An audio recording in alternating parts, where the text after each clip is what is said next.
السلام علیکم ورحمۃ اللہ وبرکاتہ. کیا حال ہیں آپ سب کے؟ الحمدللہ رب العالمین والصلاة والسلام علی اشرف الانبیاء والمرسلین وعلی آلہ وصحبہ ومن استنى بسنتہ الی یوم الدین.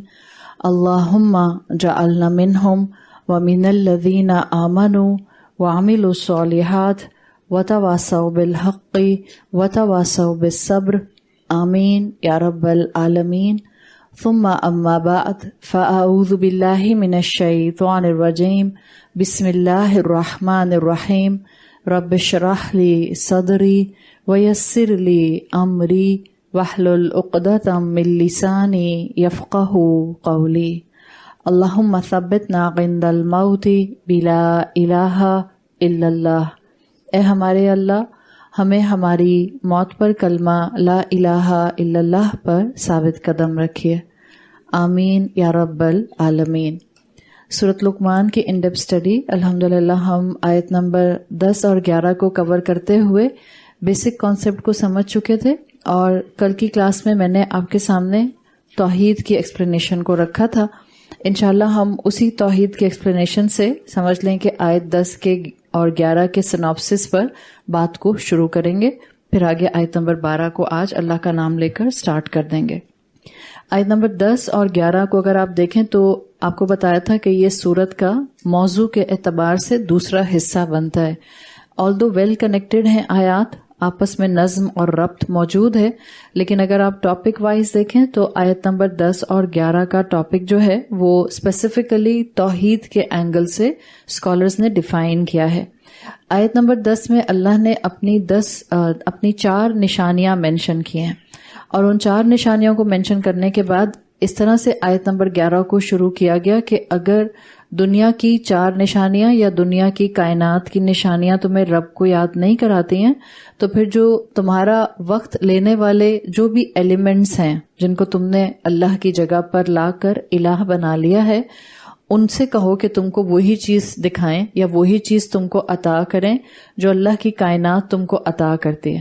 اگر آپ 4 نشانیوں کو 4 نعمتوں کی شکل میں دیکھیں، جیسے کہ آسمان کا بغیر ستون کے ہونا، یا پہاڑوں کا پیکس کی طرح ہونا، یا بے تحاشا کائنات کی مخلوقات کا ہونا، یا بارش کا برسنا، تو ان 4 کو اگر آپ نعمتوں کے پوائنٹ آف ویو سے دیکھیں تو آپ کہہ سکتے ہیں کہ آسمان انسان کو سپورٹ کی نعمت دیتا ہے، پروٹیکشن کی نعمت دیتا ہے.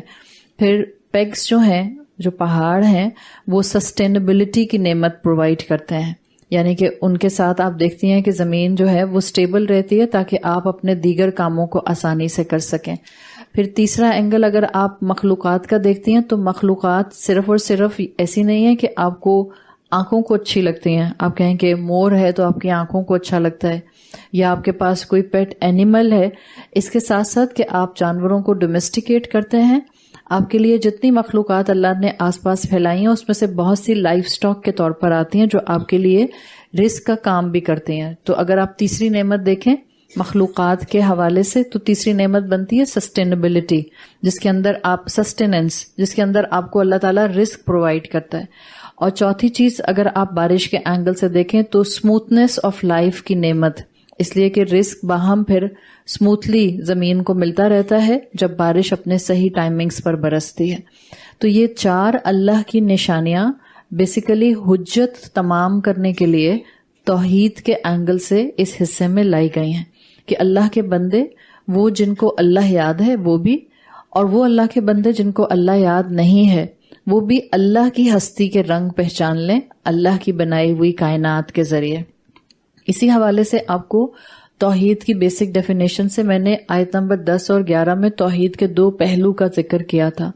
توحید جس کے لیے کہتے ہیں کہ اس کا حروف اصلیہ واو ہا دال ہے، اور 4th سینچری کے جو لنگوسٹ ہیں ابن فارس، جن کی ڈکشنری بہت مشہور ہے ابن فارس کی، اور ابن فارس ہوں یا امام راغب اصفہانی ہوں، ان دونوں لنگوسٹ کی ڈکشنریز عربی زبان کی بڑی مشہور ہیں مسلمانوں کے ٹریڈیشن میں. انہوں نے جو واو ہا دال کی ڈیفینیشن دی ہے وہ بڑی سمپل ہے. وہ کہتے ہیں واحد یا واحدہ کا مطلب ہوتا ہے ٹو ریکگنائز سنگولیرٹی، وحدانیت کو پہچان جانا، یعنی کہ اللہ کیسے واحد ہے اس کو پہچان جانا، وہ کہتے ہیں توحید ہوتا ہے. اللہ کس طرح سے واحد ہے، اللہ کی وحدانیت کیا ہے، اس اینگل سے ابن فارس نے واو ہا دال کو بہت اچھا ڈسکرائب کیا ہے. تو آیت نمبر 10 کو دیکھیں تو اللہ واحد کیسے ہے، وہاں آپ کا اللہ کا رب کے طور پر واحد ہونا نظر آتا ہے. آیت نمبر 10 میں رب کا واحد ہونا آپ کو ربوبیہ کی شکل میں نظر آتا ہے، یعنی صرف اور صرف خالق اور اونرشپ رکھنے والی ذات اللہ رب العزت کی ہے. پوری کائنات کو آپ اسٹڈی کر لیں، تمام مخلوقات کو دیکھ لیں. تو جب آپ اس اینگل سے دیکھتے ہیں تو توحید ربوبیہ آیت نمبر 10 میں آئی ہے، اور توحید ربوبیہ سمپل ہے جس میں آپ اللہ کا واحد ہونا اس کے واحد رب ہونے کی شکل میں دیکھتے ہیں. اب رب کی کئی ڈیفینیشنز آپ کو بات کو سمجھا سکتے ہیں. کل بھی ہم نے بات کی تھی کہ رب بیسیکلی وہ ہوتا ہے جس میں خالق ہونے کا ایلیمنٹ آٹومیٹیکلی موجود ہوتا ہے، اور رب وہ ہوتا ہے، خالق وہ ہوتا ہے جو کریٹ کرتا ہے فرام نتھنگ. کچھ بھی نہیں تھا اور اس نے تخلیق کر دیا. انسان جتنی بھی انوینشنز کرتے ہیں، انسانوں کے پاس میٹر آلریڈی موجود ہے، چاہے وہ گیس کی شکل میں ہے یا وہ سالڈ کی شکل میں ہے یا وہ لیکوڈ کی شکل میں ہے. انسان کے پاس میٹر موجود ہے جس کو آپ مادہ کہتے ہیں. اس میٹر کی بیسس پر وہ چیزیں تخلیق کرتا ہے. ایسا نہیں ہو سکتا آپ کہیں کہ جو فونز، سیل فونز ہیں آپ کے، یہ انسان نے ہی صرف انوینٹ کیے ہیں. انسان صرف ڈسکور کر لیتا ہے، ایک چیز سے دوسری چیز بنا لیتا ہے. اصل میں تو اللہ خالق ہے جس نے تخلیق کیا فرام نتھنگ. کچھ بھی نہیں تھا تو اللہ نے تخلیق کر دیا. تو ایک اینگل آتا ہے اللہ کا رب کے اندر تخلیق کا پہلو، کہ اس نے کمپلیٹلی کسی بھی چیز کو نئی فارم میں نئی چیز سے کریٹ کر دیا. سیکنڈلی صرف کریٹ نہیں کیا، اس نے اون کیا ہے. جو چیز بھی اس نے تخلیق کی ہے اس کو اللہ اون کرتا ہے، اس کے اوپر اللہ کی اونرشپ موجود ہے. پھر ایک اور سٹیپ آپ آگے جاتے ہیں، یعنی جب آپ کہتے ہیں کہ اللہ اون بھی کر رہا ہے رب ہوتے ہوئے، پھر آپ آگے اور جاتے ہیں اسی رب کی ڈیفینیشن میں. تو جو توحید ربوبیہ ہے وہ آپ کو بتاتی ہے کہ اللہ صرف اون نہیں کرتا بلکہ اللہ مربی بھی ہے. مربی نرچر کرنے والا ہے، چیرشر ہے، نرشر ہے، یعنی کہ وہ اس مخلوق کو تخلیق کر کے چھوڑ نہیں دیتا، وہ اس کی تربیت کرتا ہے. تربیت کس حوالے سے کرتا ہے؟ اس کی فزیکل گروتھ کی تربیت کرتا ہے اور اس کی انٹلیکچوئل گروتھ کا سامان کر دیتا ہے. تو اس کا مطلب ہے کہ جب آپ رب کے اینگل سے اللہ کو جاننا شروع کرتے ہیں، خالق بھی ہے، مالک بھی ہے، اونرشپ بھی اس کی ہے، ایز ویل ایز مربی بھی ہے، یعنی کہ وہ نرچر بھی کرتا ہے، وہ تربیت بھی کرتا ہے، تخلیق کر کے چھوڑ نہیں دیتا. اور جب آپ یہ کہتی ہیں تو اس کا مطلب ہے کہ نہ صرف آپ بلکہ what ever is around you, وہ سب کا سب اس رب کے ہاتھ میں ہے. یعنی آپ کی زندگی میں ہونے والے ایونٹس بھی، بعض اوقات انسان کی عقل کیونکہ لمیٹڈ ہے تو انسان سوچتا بھی لمیٹڈ ہے. اٹس ناٹ لائک کہ صرف میں اللہ کی تخلیق ہوں، اٹس ناٹ لائک کہ صرف میری اللہ نرچرنگ کر رہا ہے یا مجھے اللہ چیریش کر رہا ہے. جو آپ کے آس پاس ایونٹس ہو رہے ہیں یا جو آپ کی زندگی میں ایونٹس ہو رہے ہیں، وہ ایونٹس بھی آپ کے جتنے ہیں وہ بھی اللہ ہی کی ربوبیت کی شان ہے، وہ بھی اللہ ہی کے انڈر ہے. ایون آپ کے آس پاس کائنات میں اگر انرجی پاسنگ ہو رہی ہے، لائٹ ایئرز ہیں، آپ کے آس پاس جو کچھ ہے وہ سب رب کے کنٹرول میں ہے. اور کنٹرول کیسا ہے؟ تخلیق کر کے چھوڑ نہیں دیتا. یہی پوائنٹ میں نے کل کی کلاس میں آپ کو ٹورڈز اینڈ پوائنٹ بتایا تھا کہ مشرک جب بھی آپ کو اس دنیا میں، اس ہسٹری میں نظر آئیں گے، ان کا بیسک پرابلم یہ تھا کہ انہوں نے تخلیق کرنے والے خدا کو مانا، مالک خدا کو نہیں مانا، مربی خدا کو نہیں مانا، منعم خدا کو نہیں مانا. ایک لمٹ تک منعم کہا. منعم کس کو کہتے ہیں؟ نعمت دینے والا. منعم عین کی زیر کے ساتھ اگر آئے گا، اگر منعم آئے گا اس کا مطلب ہے وہ جس کو نعمت دی گئی ہے. تو منعم ہے اللہ تعالیٰ، یعنی اللہ نعمت دینے والا ہے. جو مشرک کلچرز ہوتے ہیں، جو پیگن کلچرز ہوتے ہیں، وہ تخلیق کی حد تک خدا کا رب ہونا مانتے ہیں. لیکن جہاں اونرشپ کی بات آتی ہے، ملکیت کی بات آتی ہے، وہاں پر آپ دیکھتے ہیں کہ ان کے کانسیپٹس بگڑ جاتے ہیں. پھر وہ اپنے چھوٹے الہ اسمال جی سے لکھے جانے والے گاڈس کو سامنے پکچر میں لے آتے ہیں. اور یہی وہ کانسیپٹ ہے جس سے مسلمانوں کو بھی بہت زیادہ محتاط ہونے کی ضرورت ہے، نہ صرف نفس کے حوالے سے بلکہ بعض اوقات آپ اپنے ارد گرد موجود نیک لوگوں کو شاید جانے انجانے میں الہ کا مقام دے رہے ہوتے ہیں. جب آپ کو لگتا ہے کہ اس کے مزار پر جائیں گے تو اولاد ملے گی، اس کے مزار پر جا کر دعا کریں گے یا چادر چڑھائیں گے تو کاروبار چل پڑے گا، فلاں کے مزار پہ جا کے دیگ چڑھا دیں گے تو اس کے بعد بچے کی شادی ہو جائے گی، اور بہت جو شرک کی انتہا نظر آتی ہے بعض اوقات جو کراچی شہر میں رہنے والے بہت سے لوگوں کی زبان سے سننے کو ملتا ہے کہ کراچی کے اوپر سائیکلونز اور سونامی اس لیے نہیں آتا بیکاز عبداللہ شاہ غازی کا مزار جو ہے وہ سمندر کے بالکل کنارے پر بنا ہوا ہے. دس از بلیٹنٹ شرک، اس لیے کہ عبداللہ شاہ غازی تو اپنی حفاظت اس وقت نہیں کر سکتے ہیں، وہ تو اللہ کو پیارے ہو چکے ہیں، وہ تو اپنی قبر میں ہیں اس وقت. یہ جو آپ کو اور مجھے آفات سے بچایا جاتا ہے، دس از دا کانسیپٹ آف رب. ابھی میں نے اس لیے کہا آپ کے آس پاس ہونے والے ایونٹس کا رب بھی وہی اللہ ہے جس کو آپ توحید الربوبیہ میں جاننے کی کوشش کر رہے ہیں. کوئی اور نہیں بچاتا مجھے مشکل سے، صرف میرا رب بچاتا ہے. ہاں وہ کسی کو ذریعہ بناتا ہے، مگر جو ذریعہ بنتا ہے وہ زندہ ہوتا ہے. مثال کے طور پر میں آپ سے کہوں کہ آپ کی زندگی بچانے میں رائٹ اور رانگ کر کے بتائیں. ایک میں آپ کو اسائنمنٹ میں کویسچن دے دوں کہ عبداللہ شاہ غازی نے آپ کی جان بچائی ابھی آج کی تاریخ میں 2023، صحیح ہے 5 اپریل، اور میں آپ سے کہہ رہی ہوں کہ آپ نے صحیح یا غلط کے آگے ٹک لگانا ہے.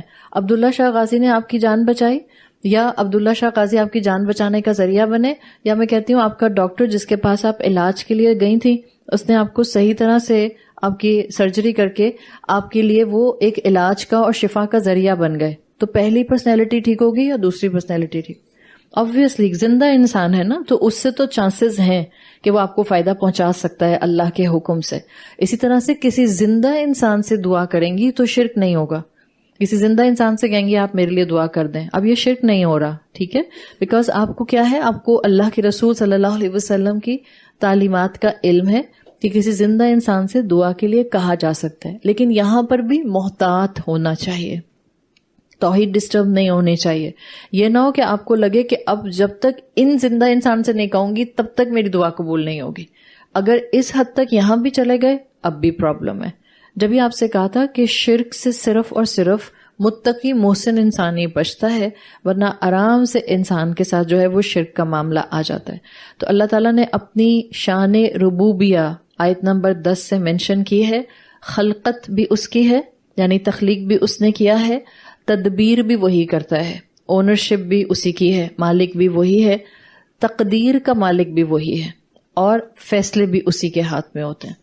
ہم اکثر بولتے ہیں اردو میں اولاد اور ماں باپ کے ریفرنس کے اندر بات ہوتی ہے، تو جب ماں باپ اور اولاد کے لیے رشتے وغیرہ دیکھ رہے ہوتے ہیں تو آپ نے ایک اردو کا جملہ سنا ہوگا کہ والدین اولاد کے ساتھ تدبیر کے ساتھ ہی ہوتے ہیں، تقدیر کے ساتھ ہی نہیں ہوتے.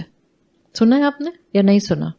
جب رشتوں کی بات آتی ہے ماں باپ اپنی طرف سے بہترین کوشش کرتے ہیں، تو اس کے لیے کہتے ہیں کہ ماں باپ اولاد کے حق میں تدبیر کے ساتھ ہی ہوتے ہیں، یعنی وہ بیسٹ مشورہ دے سکتے ہیں، بیسٹ طریقے سے سلیکشن کر سکتے ہیں، جو ان کی جتنی عقل کام کرتی ہے، جتنا ان کا ایکسپوجر ہے، جتنا وہ اللہ سے مدد مانگ کے آگے بڑھ سکتے ہیں. بٹ ماں باپ تقدیر کے ساتھ ہی نہیں ہوتے. دیکھا کل کسی نے سوال کیا تھا نا کہ اگر استخارہ کرنے کے بعد بھی نکاح کیا اور دل جس طرف راضی تھا اس طرف نکاح کیا، پھر بھی اگر ڈائیورس ہو جاتی ہے تو اس کا کیا مطلب ہوا کہ کیا میرے استخارے کا جواب میں نے صحیح نہیں سمجھا تھا؟ نہیں، آپ نے اپنے استخارے کا جواب صحیح سمجھا تھا. یہ گارنٹی ہے اس لیے کہ آپ کا نکاح ہو گیا تھا. صحیح. اب اللہ تعالیٰ نے اس میں سے جو خیر نکالنا تھا وہ خیر نکل آئے گا. لیکن ماں باپ کے اینڈ سے ماں باپ نے تدبیر اچھی کر لی، استخارہ کر لیا، جو بیسٹ پاسبلٹی لگی وہ پوری کر دی. بٹ ماں باپ تقدیر کے ساتھ ہی نہیں ہوتے. اگر آپ کو تقدیر کے معاملے میں خیر چاہیے تو رب کے سامنے دامن پھیلانا ہوتا ہے کہ اللہ میری زندگی میں کوئی شر، کوئی آزمائش، کوئی مشکل جو میری تقدیر میں لکھی ہے اپنی رحمت سے اس کو دور کر دے. تو اللہ ہے خلقت بنانے والا بھی، تدبیر کرنے والا بھی، تقدیر کرنے والا بھی. فیصلے بھی اسی کے ہاتھ میں اور الٹیمیٹلی اجر دینے کا بھی معاملہ اسی کے ہاتھ میں. جب اتنا بڑا شان والا رب ہے، توحید ربوبیہ جس کو سمجھ آ جائے، کیسے ہو سکتا ہے وہ اپنے آپ کو، اپنی زندگی کو اللہ کے ہاتھوں میں نہ دے دے؟ اپنی زندگی، اپنی صلاحیتیں، اپنی نعمتیں، اپنا 5 فٹ کا جسم اللہ کے ہاتھوں میں دے دیں. وہ جیسے چاہتا ہے اس کے مطابق اس کو چلانے کی کوشش کریں. وَهُوَ رَبُّ كُلِّ شَيْءٍ، وہ رب ہے ہر قسم کی شے کا، ہر طرح سے وہ آپ کے معاملات کو سنبھالے گا.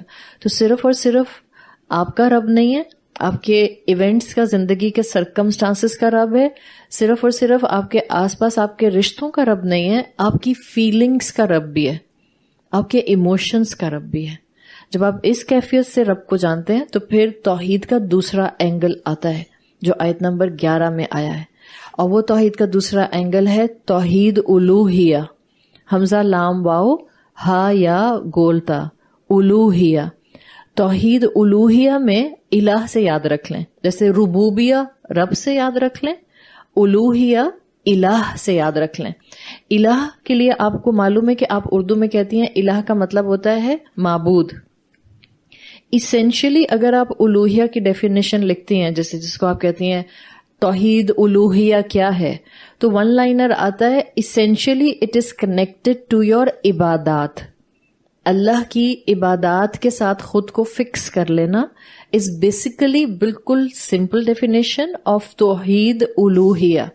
لیکن جب آپ اس کو ہولسٹیکلی دیکھتے ہیں تو آپ عبادت اس کی کرتے ہیں جس کی اطاعت کرنے کا آپ کا دل چاہ رہا ہوتا ہے. آپ عبادت اس کی کرتے ہیں جس کے ساتھ آپ کو معلوم ہوتا ہے کہ اس نے اتنے انعام دیے ہیں کہ میں کتنا بھی تھینک یو بول دوں وہ پورا ہی نہیں ہو سکتا ہے. اس نے اتنا عطا کیا ہے، یہ اتنا بڑا منعم ہے کہ یہ جو مجھے عطا کرتا ہے میں اس کے جواب میں الحمدللہ کتنی بھی تسبیحات پڑھ لوں میں حق ادا نہیں کر سکتی. تو بیسیکلی 1 لائنر تو آپ بول دیتے ہیں کہ الوہیہ میں عبادات آتی ہیں، بٹ آپ کو یہ بھی معلوم ہونا چاہیے کہ آپ عبادت کرتے کیوں ہیں. اس لیے کہ جب تک آپ کو یہ نہیں معلوم ہوگا کہ عبادت کرتے کیوں ہیں، شاید آپ کو بغیر ریزن کے اس عمل میں کنسسٹنسی نہیں نصیب ہوگی. ہم عبادت اس لیے کرتے ہیں کہ ہماری عبادت اطاعت کی بیسس پر ہوتی ہے. ہم اطاعت اس لیے کرتے ہیں کہ ہم بہت ہی زیادہ اپنے رب کے شکر گزار ہوتے ہیں. اور ہم شکر گزار کیوں ہوتے ہیں؟ اس لیے کہ اس نے ہمیں نعمتیں بہت زیادہ دی ہیں. اتنی نعمتیں دی ہیں کہ زبان سے اس کا شکر کرنا کبھی بھی کافی نہیں ہو سکتا. ایون اگر ایک انسان اپنی سال کے 365 دن بھی، اپنی ساری زندگی لاکھ تسبیح بھی الحمدللہ کی پڑھتا رہے ہر دن، تب بھی ہمارا ایمان ہے ہم اللہ کا حق نہیں ادا کر سکتے. ناٹ جسٹ اللہ، ہمارے لیے تو قرآن نے یہ بات بھی واضح کر دی کہ ہم اپنے والدین کا حق نہیں ادا کر سکتے. کیوں کہا ہے اللہ تعالیٰ نے وَبِالْوَالِدَيْنِ إِحْسَانًا؟ آگے آیات آ جائیں گی سورۃ لقمان میں جو حکیم لقمان کی نصیحت ہیں. اللہ نے قرآن میں کیوں کہا ہے وَبِالْوَالِدَيْنِ إِحْسَانًا؟ جو بھی کرو ماں باپ کے ساتھ بیسٹ کرو، بلکہ دی بیسٹ کرو. اس لیے کہ تم ماں باپ کو تھینک یو بول ہی نہیں سکتے ہو. تم کچھ بھی کر لو، ناک رگڑ لو زمین پر، تم اپنے ماں باپ کا حق ادا کر ہی نہیں سکتے ہو. جہاں جہاں جس ہستی کے ساتھ جو چیز اپروپریٹ تھی اس کو اٹیچ کر دیا. ماں باپ کی عبادت تو نہیں ہو سکتی تھی، تو اللہ نے کہا ماں باپ کی اتنی خدمت کرو کہ تمہارے منہ سے اف تک نہ نکلے. What ever they expect from you. ہاں، اللہ کی نافرمانی یا اللہ کے ساتھ شرک کی بات آئے گی تو آپ ان کی بات نہیں مانیں گے. ادروائز خدمت میں کوئی کسر نہ چھوڑیں. یہ ہے ماں باپ کا حق نہ ادا کرنے کی کیپیسٹی میں ان کے ساتھ احسان کا معاملہ رکھنا.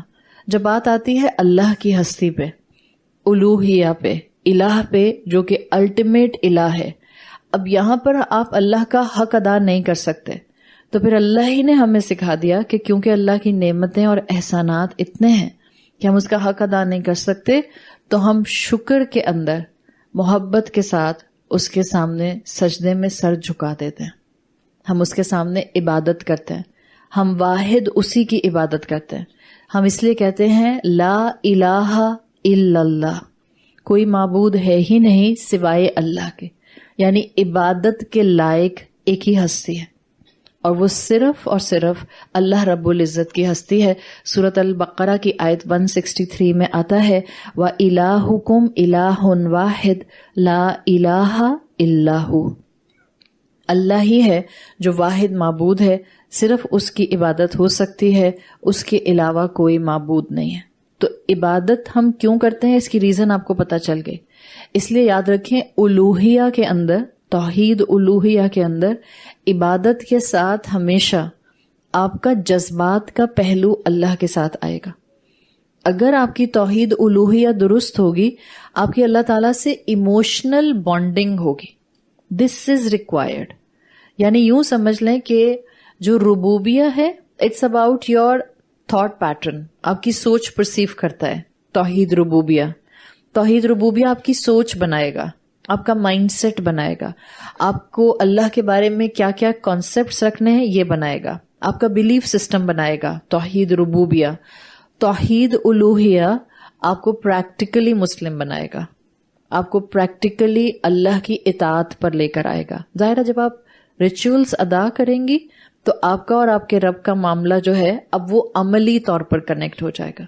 الوہیہ میں آپ کے عبادت کے ساتھ جذبات ڈیفینیٹلی انوالو ہوتے ہیں. یعنی توحید الوہیہ جس کی درست ہوگی اس کو اللہ سے شدید محبت ہوگی، اس کو اللہ سے ڈر بھی لگتا ہوگا، اس کو اللہ پر توکل بھی ہوگا.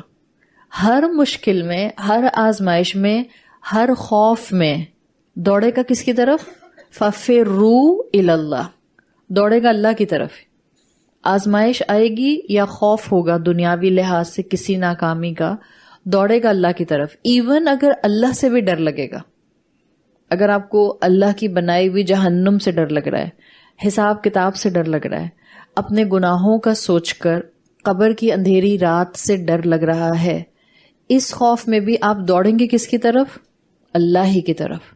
اس کا مطلب ہے کہ کانسٹنٹلی توحید الوہیہ درست رکھنے والے لوگ اللہ کے ساتھ ایموشنل بانڈ میں موجود ہوتے ہیں. ان کو اللہ کے ساتھ درست پہلو پر عبادت کرنی آ جاتی ہے. اب ایک چیز یاد رکھیں، آپ کے جتنے بھی ایموشنز ہیں، اس میں نے پہلے بھی بتایا سب سے اسٹرانگ ایموشن کون سا ہے؟ محبت کا، حب کا، لو کا. آپ کو اللہ تعالیٰ نے جتنے بھی ایموشنز دیے ہیں، لیٹسٹ سائیکالوجی ٹرینڈز کے مطابق وہ کہتے ہیں کہ آپ کو اراؤنڈ 150 ڈفرینٹ ایموشنز شیڈ ملے ہیں. ویسے تو آپ بیسک 5 ایموشنز اسٹڈی کرتے ہیں، بیسک 5 ایموشنز، بٹ وہ ان 5 ایموشنز کو فردر سب ڈیوائڈ کرتے ہیں. اور جب وہ سب ڈیوائڈ کرتے ہیں تو آج کل جو ریسرچ ہو رہی ہے on emotions and between neuro sciences, جو کنیکشنز وہ انسان کے درمیان میں بنا رہے ہیں، وہ کہتے ہیں اراؤنڈ انسان کے 140 سے 150 ڈفرینٹ ایموشنل شیڈز ہوتے ہیں ہر انسان کے اندر. کسی میں کوئی ہائی لائٹڈ ہوتا ہے، کسی میں کوئی ہائی لائٹڈ ہوتا ہے، اور کسی میں کوئی جو ہے وہ بظاہر محسوس ہوتا ہے کہ نہیں ہے، لیکن وہ کہیں نہ کہیں کسی نہ کسی دل و دماغ کے کونے میں موجود ضرور ہوتا ہے. تو آپ کے جتنے بھی ایموشنز ہیں، اس میں سب سے اوور پاورنگ ایموشن محبت کا ایموشن ہے. جب یہ کہتے ہیں کہ ہاں ڈر ہونا چاہیے اللہ تعالیٰ کا، توکل بھی اللہ پر ہی کرنی چاہیے، ریلائنس بھی اللہ کے ساتھ ہونی چاہیے، لیکن یہ سب اس وقت انہینس ہوتا ہے جب آپ اللہ سے محبت میں شدید ہوتے ہیں. محبتیں آپ اوروں سے بھی کرتے ہیں. کیا اور انسانوں سے محبت کرنا منع ہے اسلام میں؟ نہیں. یہی کانسیپٹ ہم سمجھتے ہیں کہ ہم سب سے محبت کریں گے، لیکن جیسی محبت مجھے اللہ سے ہونی چاہیے یا ہوگی ویسی کسی سے نہیں ہوگی. اگر آپ کو اور مجھے یہ سمجھ آ جاتا ہے، ہماری توحید درست، کبھی بھی ہم محبتوں کے شرک میں گرفتار نہیں ہوں گے. جیسی محبت آپ کو اللہ سے ہو ایسی کسی سے نہیں ہو. جیسی قربانی آپ اللہ کے لیے دے سکیں، شاید ایسی قربانی آپ کسی کے لیے نہ دے سکیں. جتنا ٹوٹ کر آپ اللہ کو چاہیں اتنا ٹوٹ کر آپ کسی کو نہ چاہیں، چاہے آپ کی حلال محبتیں ہی کیوں نہ ہوں، چاہے آپ کی اپنی ذاتی اولاد ہی کیوں نہ ہو. تب بھی اولاد سے زیادہ محبت کروں گی یا رب سے زیادہ محبت؟ رب سے زیادہ محبت کروں گی. اور جب یہ کیپیسٹی ہوتی ہے انسان کی، تبھی انسان اپنی اولاد کی بے جا خواہشات پوری نہیں کرتا، اس لیے کہ اس کو پتا ہوتا ہے اتنی خواہش پوری کروں گی جہاں پر یہ رب سے دور نہیں جائے گا، جہاں پر یہ میرے لیے خدا نہ خواستہ عذاب جاریہ نہیں بنے گا، جہاں یہ میرے لیے کوئی زمین پر بری لیگیسی کی شکل میں نہیں رہ جائے گا. تو یہ محبت کا پہلو ہے. سب سے محبت ہو, جو اللہ نے حلال جائز رشتے دیے ہیں سب سے ہو محبت. اور محبت کے لیے, رشتوں کے لیے تو ایک لائن اردو کی بہت اچھی لگتی ہے مجھے, ایک دفعہ میں نے کسی کتاب میں پڑھی تھی, انہوں نے کہا تھا اپنے رشتوں سے, اپنے حلال محبتوں میں ایسے رہا کریں کہ حد کے اندر رہ کر بے حد محبت کیا کریں. آسان ہے؟ آسان تو نہیں ہے. حد میں رہ کر بے حد محبت کریں. آپ ماں ہیں, بے حد محبت کریں گی اپنی اولاد سے. شاید آپ کی اولاد سے ظاہر ہے جیسی آپ محبت کرتی ہیں کوئی بھی محبت نہیں کرے گا, بٹ آپ رہیں گی حدود کے اندر. اب آپ یہ نہیں کر سکتے کہ آپ کی بیٹی یا آپ کا بیٹا آپ سے کہتا ہے اماں آپ مجھ سے اتنی محبت کرتی ہیں, بس آپ مجھے نمازوں کا نکاح کریں, چھوڑ دیں, معاف کر دیں, بخش دیں مجھے. آپ ایسی محبت نہیں کریں گے. حد میں رہ کر بے حد محبت کرنا سیکھ لیں. اب حد میں رہ کر اپنے اپنے گھر والوں سے اگر آپ یہ والی محبت کا ٹارگٹ بنا لیں, رمضان میں پریکٹس شروع کر دیں, آپ کو بہت اچھا محسوس ہوگا, آپ کو ہمت آئے گی. اس کا سب سے پہلا فائدہ کیا ہوتا ہے؟ آپ اپنوں کو معاف کرنا شروع کر دیتے. اس کا سب سے پہلا فائدہ یہ ہوتا ہے آپ ان کے عیب نہیں تلاش کرتے, آپ ان کی کمزوریوں پر نظر نہیں رکھتے, آپ ان کو کانسٹینٹلی اس لینس سے دیکھتے ہیں جس لینس کو آپ ان کی کسی خوبی کے ساتھ دیکھ رہے ہوتے ہیں. آپ ان کو انسان سمجھتے ہیں. زیادہ تر ہم اپنے آس پاس والوں کو فرشتہ صفت سمجھتے ہیں یا فرشتہ صفت بنانا چاہتے ہیں, اور اپنے آپ کو ہم کہہ رہے ہوتے ہیں بھائی میں تو انسان ہوں, تو ایکسپیکٹ کرو مجھ سے کہ مجھ سے غلطی ہو جائے گی, کبھی پاؤں سلپ ہو جائے گا, کبھی اونچا بول دوں گی, کبھی ناراض ہو جاؤں گی, کبھی کوئی تانا دے دوں گی. ایسا نہیں کریں. جو ہم اپنے لیے سمجھتے ہیں وہی دوسروں کے لیے سمجھیں. تو جب محبتیں حد میں رہ کر بے حد طریقے سے کی جاتی ہیں, حلال محبتیں, تو ڈیفینیٹلی پھر آپ اللہ کو بلند مقام دیتے ہیں. Same is the case with خوف.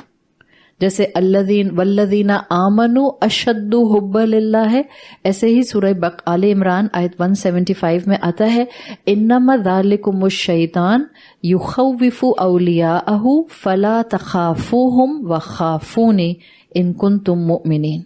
شیطان سب سے زیادہ جو شیطان کے قابو میں لوگ آ جاتے ہیں, جو شیطان کے دوست بننے کی کیپیسٹی میں آ جاتے ہیں, شیطان ان کو ڈراتا ہے ہر چیز سے. ہر چیز سے ڈرائے گا, ہر دوسرے انسان سے ڈرائے گا, ہر دوسرے حالات سے ڈرائے گا, ہر دوسری کیپیسٹی سے ڈرائے گا, ہر دوسری مشکل سے ڈرائے گا. اللہ کہہ رہے ہیں نہیں, کسی سے ڈرنے کی ضرورت نہیں ہے. وَخَافُونِي وَلَا تَخَافُوهُمْ وَخَافُونِي, ان سے مت ڈرو, مجھ سے ڈرو. لیکن یہ اس کیپیسٹی میں آئے گا کون؟ جو سب سے زیادہ اللہ سے ڈرے گا. اللہ نے بتا دیا ان کنتم مؤمنین, اگر تم مومن ہوگے. تو توحید الوہیہ بیسیکلی ایموشنل اٹیچمنٹ ہے اللہ رب العزت کے ساتھ. اگر توحید الوہیہ درست ہوتی ہے تو بندے کو اللہ کی کلوزنس محسوس ہوتی ہے. آپ قرآن پڑھیں اور سمجھ کر پڑھیں, اتنا سمجھ کر پڑھیں کہ جتنا پورشن پڑھیں اس کا ترجمہ پڑھ لیں. کوئی مشکل کام تو ہے نہیں, ہر ایک کے قرآن کے اندر ترجمہ موجود ہے. آپ کو جس ترجمے کو جس لینگویج میں پڑھنا ہے, آپ کو سمجھ آتی ہے, آپ اس لینگویج میں پڑھیں. آپ قرآن پڑھیں, آپ کو محسوس ہوتا ہے کہ اللہ اپنی محبت کا اظہار کتنی آیات کے صرف سٹرکچر سے کرتا ہے. یعنی جب علم کی بات آئی, جب مسلمان امت کو علم دینا تھا, جب صحابہ کو علم دینا تھا, تو اللہ تعالیٰ نے جو آیات کا پیٹرن رکھا اس میں درمیان میں استاد کے طور پر رسول اللہ صلی اللہ علیہ وسلم کو موجود رکھا. وَيَسْأَلُونَكَ عَنِ الْأَحِلَّةِ, وہ آپ سے چاند کی بڑھتی گھٹتی جو شیپس ہیں اس کے بارے میں پوچھتے ہیں. وَيَسْأَلُونَكَ مَاذَا يُنْفِقُونَ, وہ آپ سے سوال کرتے ہیں کہ ہم کیا کچھ خرچ کریں. وَيَسْأَلُونَكَ عَنِ الْمَحِيضِ, وہ آپ سے عورتوں کے منتھلی سائیکل کے بارے میں سوال کرتے ہیں. یہ سارے پیٹرن آپ کو نظر آ رہے ہیں. جہاں علم لینے کی بات آ رہی ہے, جہاں علم کی بات آئے گی, وہاں رسول اللہ صلی اللہ علیہ وسلم درمیان میں ایز اے معلم موجود ہیں. اور جہاں بندے اور رب کی 101 بات آئی, وَإِذَا سَأَلَكَ عِبَادِي عَنِّي, جب میرے بندے آپ سے سوال کریں میرے بارے میں, تو قل نہیں آیا, کہہ دیجئے ان سے انی قریب. قل ہٹ گیا, یعنی اللہ کے رسول صلی اللہ علیہ وسلم کے بغیر سمپل بات آ گئی, انی قریب, میں قریب ہی ہوں. جہاں محبت کا پہلو آئے گا نا, وہاں اللہ اور بندے کے درمیان میں کوئی تیسری ہستی نہیں چاہیے. ہاں علم آئے گا, جہاں شریعت پر علم اور عمل کی بات آئے گی وہاں اللہ کے رسول صلی اللہ علیہ وسلم آپ کو ہر جگہ انٹیکٹ نظر آئیں گے. جہاں بندے کی اور رب کی محبت کی بات آئے گی، الوہیہ کا پہلو آئے گا، محبت اور خوف خدا کا پہلو آئے گا، آپ کو ڈائریکٹ اللہ کے ساتھ جذبات کا کنیکشن ملے گا. اس لیے جس انسان کا توحید ربوبیہ اور توحید الوہیہ مضبوط ہو جاتا ہے وہ انسان شرک نہیں کرتا، وہ انسان شرک سے بچ جاتا ہے. اور شرک واحد گناہ ہے جس کے لیے قرآن میں اللہ تعالیٰ نے کہا ہے اللہ چاہے گا تو ایک انسان کے سارے گناہ بخش دے گا. یہ کس کیپیسٹی میں اللہ نے کہا ہے کہ اللہ چاہے گا تو ایک انسان کے سارے گناہ بخش دے گا؟ قرآن میں آتا ہے ان اللہ لا یغفر ان یشرک بہ ویغفر ما دون ذلک. اللہ شرک نہیں بخشتا، اس کے علاوہ جو بھی ہوگا بخش دے گا. ہو سکتا ہے بخش دے، چاہے گا تو بخش دے گا. کس کیپیسٹی میں؟ ایون اس آیت کو آپ غور سے سمجھیں، اس کیپیسٹی میں بھی اللہ میرے گناہ بخش سکتا ہے شاید جب میں نے مرنے سے پہلے توبہ بھی نہیں کی تھی. یہاں تک اسکالرز لکھتے ہیں کہ توبہ نہیں کی تھی بٹ وہ گناہ بٹوین می اینڈ مائی رب تھا، کوئی درمیان میں انسان نہیں تھا. آپ کا ہولسٹک آئیڈیا کلیئر ہونا چاہیے. اگر میرے اور میرے رب کے ساتھ جو گناہ کا پہلو مجھ سے ہو گیا اس میں کوئی انسان موجود تھا، اب نہیں ہونے والی مغفرت. اب تو پہلے اس انسان کے ساتھ کمپنسیشن ہوگی، چاہے اس کی جو گناہ کی خطاؤں کی کتاب تھی وہ مجھے دے دی جائے یا میری نیکیاں اس کو دے دی جائیں. یہاں کا معاملہ نہیں ہے. لیکن اسکالرز اس آیت کو ڈیفائن کرتے ہیں شرک کے مقابلے میں دیر از اے پاسبلٹی کہ اللہ تعالیٰ ہر گناہ کو چاہے تو معاف کر دے، ایون اگر بندے نے توبہ بھی نہ کی ہو. اس لیے کہ اگر توبہ کر لی آپ نے تو آلریڈی معاف ہو جاتے ہیں. اس کا لاجک بھی تو سمجھیں. آپ کہتے ہیں آپ سے گناہ ہوا تھا، وہ صرف آپ جانتی تھی اور آپ کا رب جانتا تھا. اللہ تعالیٰ نے آپ کو موت سے پہلے توبہ کی توفیق دے دی. کیا آپ کو یقین ہونا چاہیے کہ آپ کی توبہ قبول ہو گئی؟ جبکہ اب آپ اس عمل کی طرف چہرہ کر کے بھی، رخ کر کے بھی نہیں دیکھتی.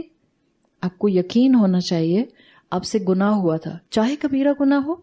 جی ہاں، چاہے کبیرہ گناہ ہو. رول یاد رکھیں، درمیان میں کوئی انسان نہیں ہونا چاہیے. اگر کسی انسان سے زیادتی ہوئی تھی اور آپ کا وہ کبیرہ گناہ تھا، اب خالی پیلی اللہ سے معافی مانگنے میں آپ کو توبہ نہیں ملنے والی. اگر کسی انسان سے زیادتی کی ہے اس سے معافی مانگے یا اس کا حق مارا ہے اس کا حق ادا کریں، پھر جا کر آپ کی توبہ مکمل ہوتی ہے، توبۃ نصوحا بنتی ہے. ادروائز صلاحیت، شکل، کیپیسٹی کیا آئے گی؟ ایک گناہگار کبیرہ گناہ کرنے والا انسان جس کا گناہ صرف اس کے اور اس کے رب کے درمیان میں تھا. نہ امی کو پتا، نہ ابا کو پتا، نہ شوہر کو پتا، نہ بچوں کو پتا، کسی کو نہیں پتا. بٹوین یو اینڈ یور رب. آپ نے سچی توبہ کر لی، آپ کو یقین ہونا چاہیے کہ آپ کے رب نے آپ کو معاف کر دیا، کیونکہ اب آپ دوبارہ پلٹ کر اس گناہ اور غلطی کی طرف دیکھتی نہیں ہیں. صحیح؟ یہ تو وہ کیپیسٹی ہے جہاں آلریڈی یقین کے ساتھ مومن کو پتا ہوتا ہے کہ معافی مل گئی. لیکن اس آیت کے مطابق، ما دون ذالک کے مطابق، اسکالرز کہتے ہیں یہ تو وہ گناہ ہیں جس پر بندے کو توبہ کی توفیق نہیں ملی. اگر وہ اس کے اور اس کے رب کے درمیان میں تھے تو اللہ چاہے گا تو اس کو معاف کر دے گا. ہاں، ایک گناہ ایسا ہے اس کو اللہ معاف نہیں کرتا، اور وہ ہے شرک کا گناہ. شرک کے گناہ پر مرنے سے پہلے توبہ کر لی تو معافی مل جائے گی؟ بالکل مل جائے گی. مرنے سے پہلے توفیق مل گئی اور آپ نے الحمدللہ جو آپ کو لگا آپ سے شرک ہوا ہے، آپ نے اس پر اللہ سے معافی مانگ لی ہے، اب اللہ آپ کو معاف کر دے گا. ادروائز قیامت کے دن کے لیے آتا ہے کہ جس نے معافی نہیں مانگی ہوگی اس کو پھر شرک کی سزا ضرور ملے گی. یہ اللہ بہتر جانتا ہے. اس سے ہمیں پتہ کیا چل رہا ہے؟ اللہ ہمیں ہر طرح کے مائنر اور میجر، چھپے ہوئے اور ظاہر، جس کو آپ کہتی ہیں مخفی شرک جو چھپا ہوا شرک ہے، اور شرک جلی جو کہ بلیٹنٹ ہے، آبویس ہے. اللہ ہمیں ہر طرح کے شرک سے محفوظ رکھے. آپ کو شرک کی ان آیات کے بارے میں پڑھ کے اصل میں یہ پتہ چلتا ہے کہ توحید کس حد تک اللہ ہم سے منوانا چاہتا ہے اور ہمارے عمل میں اس کا مینیفیسٹیشن چاہتا ہے، کتنا ہمیں خالص کرنا چاہتا ہے. مثال کے طور پر چھوٹی سی بات ہے، آپ کا کانسیپٹ کلیئر ہے، آپ توحید ربوبیہ الوہیہ کو جانتی ہیں، پڑھ لیا، سمجھ لیا، آپ اللہ کے ساتھ ایموشنز اٹیچ کرنے کی کوشش کر رہی ہیں. آپ کے گھر میں ایک عرصے سے کوئی ٹرکش آئے ہینگ ہوئی ہے، نہ آپ اس پر کوئی بلیف کرتے ہیں، نہ آپ نے اس کے ساتھ کوئی شرک کا پہلو رکھا ہوا ہے، بٹ اب آپ کو علم آ گیا نا، اتار دیں. اور یہ کہہ کر اتاریں، یہ کہہ کر ہٹائیں، اللہ میں آپ کی محبت میں ہٹا رہی ہوں، اس لیے کہ میں قیامت کے دن آپ سے ایسے ملنا چاہتی ہوں کہ میری توحید بالکل سلامت ہو، اور آپ میری توحید کو دیکھ کر میرے بچے کھچے گناہوں کو معاف کر کے اپنی رحمت سے مجھے جنت میں داخل کر دیں. اتنا سا سودا ہے، اتنا سا ٹرانزیکشن ہے، کوئی مشکل بات نہیں ہے. مگر جب آپ اللہ سے مدد مانگتے ہیں تو اللہ آپ کے لیے راستے ضرور کھولتا ہے. تو بیسیکلی توحید ربوبیہ آیت 10 میں ہے، اور توحید ربوبیہ آپ کا سوچ، اپروچ، مائنڈ سیٹ بناتی ہے. توحید الوہیہ آیت 11 میں ہے، یہ آپ کو عملی طور پر ایموشنز کے ساتھ اللہ کے راستے میں عبادات کے پہلو سے کنیکٹ کرتی ہے. تو بہت سے اسکالرس کے نزدیک صرف توحید ربوبیہ آپ کو آخرت میں نجات نہیں دلا سکتے. میرا بلیف ہے کہ اللہ ایک ہے، میرا بلیف ہے کہ اللہ نے مجھے پیدا کیا، اللہ مجھے سنبھالتا ہے، اللہ مجھے عطا کرتا ہے، لیکن اسی رب نے، ایک طرف آپ اس کی نعمتوں کو ڈکلیئر کرتے ہیں، لیکن دوسری طرف آپ کو جو تھینک یو کرنے کا طریقہ، شکر ادا کرنے کا طریقہ توحید الوہیہ کے ذریعے بتایا گیا تھا، آپ اس پر عمل نہیں کرتے، تو اسکالرس کے نزدیک آپ کی توحید مکمل نہیں ہے. اس لیے وہ کہتے ہیں توحید ربوبیہ سے زیادہ توحید الوہیہ اہمیت کی حامل ہے.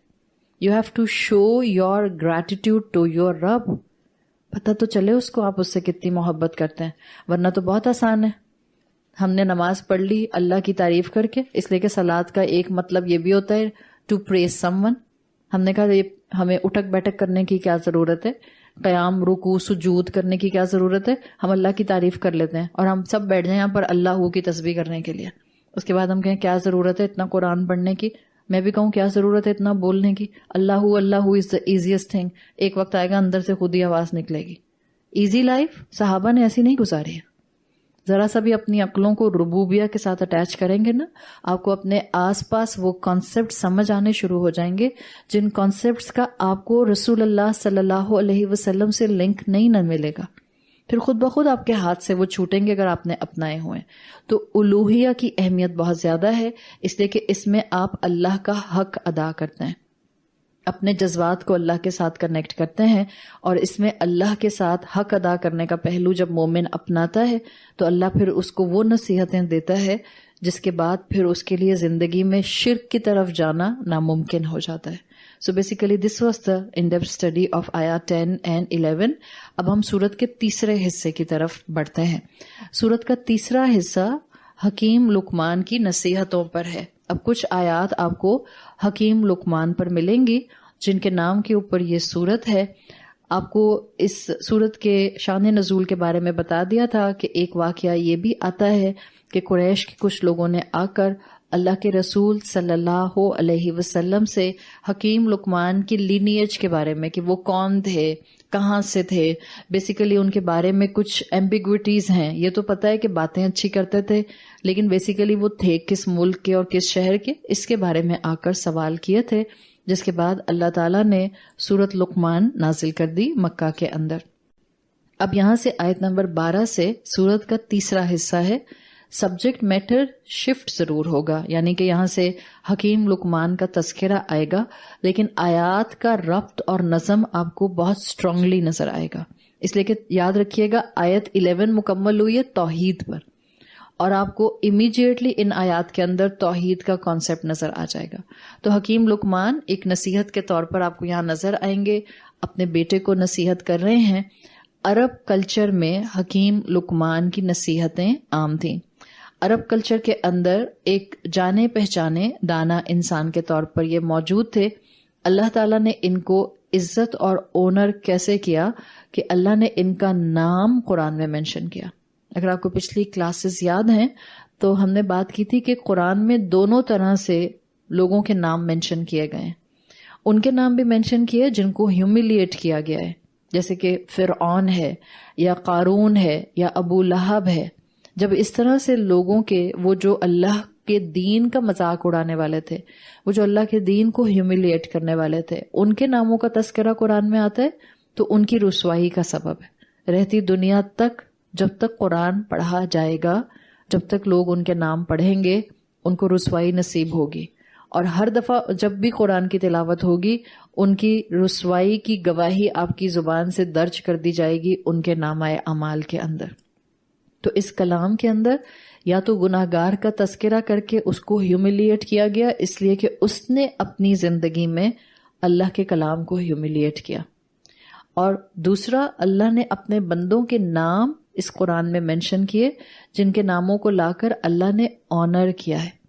اب قرآن میں جس کا نام بھی مومن کی کیپیسٹی میں لا کر اس کی مثال دکھا کر اس کو مینشن کیا گیا ہے، اس کے لیے اسکالرز ایک بات کہتے ہیں کہ یعنی اس انسان کو اتنا آنر کیا گیا ہے کہ رسول اللہ صلی اللہ علیہ وسلم کو جو قرآن کے ذریعے تعلیم دی گئی ہے اس میں اس انسان کا تذکرہ ہے۔ تو اس میں ظاہر ہے اس انسان کی عزت اکرام بہت بڑھ جاتا ہے، اس لیے کہ سب سے پہلے قرآن کی نصیحتیں ریسیو کرنے والے اللہ کے رسول صلی اللہ علیہ وسلم خود تھے۔ تو اس حوالے سے دیکھیں تو حکیم لقمان کو اللہ کے سامنے ایک ماڈل بنا کر پریزنٹ کیا گیا۔ آپ نے پچھلی آیت کا کانسیپٹ کمپلیٹ کیا ہے الوہیہ کے اوپر، توحید الوہیہ پر۔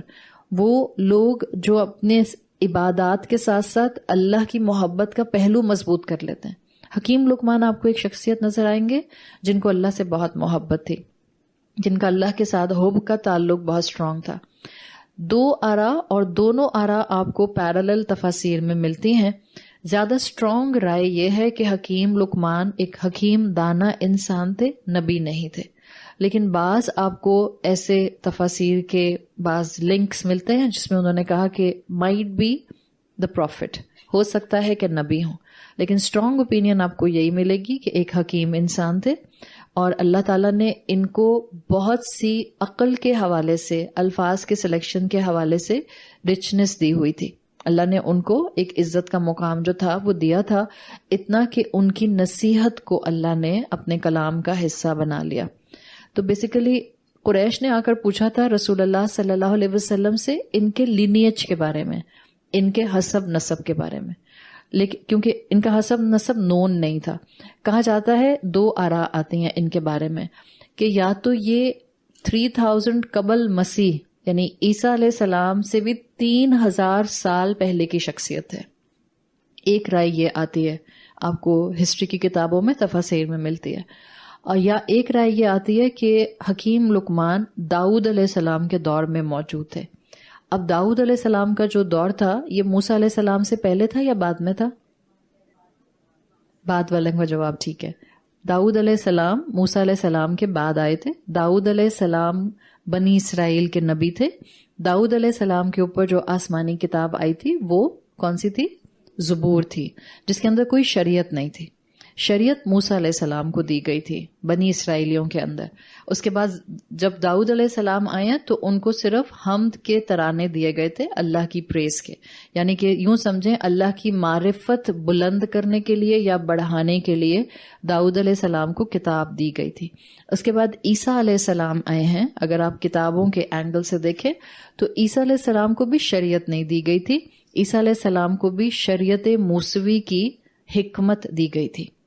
اسی کا ایک ورژن تھا جس کے اندر دلائل موجود تھے بہت سے موسیٰ علیہ السلام کی شریعت کو ڈیفائن کرنے کے۔ تو حکیم لقمان کے بارے میں دو آراء ہیں۔ دو آراء یہ بھی ہو گئے کہ یا نبی تھے یا نیک انسان تھے، دانا انسان تھے۔ دو آراء یہاں بھی ہو گئیں کہ یا تو یہ داؤد علیہ السلام کے دور میں تھے یا عیسیٰ علیہ السلام سے 3000 سال پہلے کسی قوم کے اندر یہ آئے تھے۔ قصص القرآن کے اندر اگر آپ قصص القرآن کی کتاب جو ہے پڑھیں گے تو وہاں ان کو 3000 قبل مسیح عیسیٰ علیہ السلام سے پہلے کی شخصیت کہا گیا ہے۔ اب جو عرب تھے ان کے اندر لقمان، حکیم لقمان کے صحیفے کے طور پر نصیحتیں موجود تھیں۔ کچھ قصے بھی تھے اس صحیفے میں جو حکیم لقمان سے ریلیٹڈ تھے، یعنی کہ اس میں ان کے کچھ واقعات تھے جو عرب کے پاس موجود تھے، اس میں کچھ ان کی نصیحتیں تھیں، کچھ کوٹیشنز تھے، اور کچھ ملتے جلتے یہی الفاظ تھے جو بعد میں قرآن نے نازل کیے۔ حکیم لقمان کے لیے تیسرا اوپینین بھی دو رائے کے ساتھ ہے۔ پہلا اوپینین میں نے کیا دیا ہے؟ نبی یا عام انسان، ایک حکیم دانا رائچیس انسان۔ دوسری رائے آپ کو میں نے بتائی ہے ان کی ایگزسٹنس، ٹائم پیریڈ ان کا کیا تھا، اس میں بھی 2 آراء ہیں. تیسری چیز اس میں بھی 2 آراء ہیں کہ یہ بیسیکلی کس ملک سے کنیکٹڈ تھے، کیا یہ عرب تھے یا یہ عرب نہیں تھے. تو اس میں بھی 2 آراء آپ کو اسٹرانگلی ملتی ہیں. ایک رائے یہ ہے کہ یہ عرب تھے، یعنی کہ یہ عرب کلچر میں ہی پروان چڑھے، عربوں میں ہی رہے اور عربوں میں ہی مشہور ہوئے اور حکیم لقمان کہلائے. ایک رائے یہ ہے. ایک رائے آپ کو ان کے بارے میں ملتی ہے کہ نہیں، ان کا تعلق ہی wasn't an Arab, he was سوڈانی، وہ سوڈان کے رہنے والے تھے. اور سوڈان کے رہنے والے جیسے افریقن لوگ ہوتے ہیں اس میں سے تھے. وہاں پر یہ اپنے بچپن میں غلام کی کیپیسٹی میں تھے.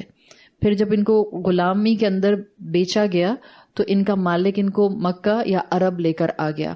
یہاں پر ان کو جس نے خریدا اس نے ان کو وقت کے ساتھ آزاد کر دیا، ان کی حکمت کو یعنی بچپن سے ان کی سمجھداری کو دیکھتے ہوئے.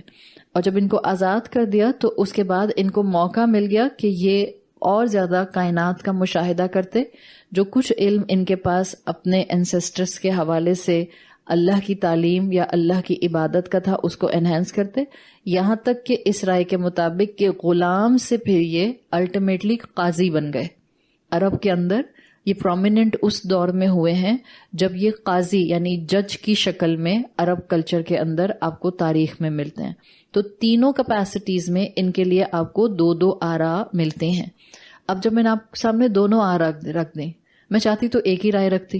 میں کہتی داؤد علیہ السلام کے دور میں تھے، نبی نہیں تھے اور یہ عرب سے تھے. ایک رائے آپ کے سامنے یہ آتی. صحیح، کل کو آپ کہیں اور جا کر کوئی قرآن کی کلاس اٹینڈ کرتے ہیں یا آپ کوئی تفسیر اٹھا کر پڑھتے ہیں، آپ کو پتہ چلتا کہ یہ تو حبشی غلام تھے.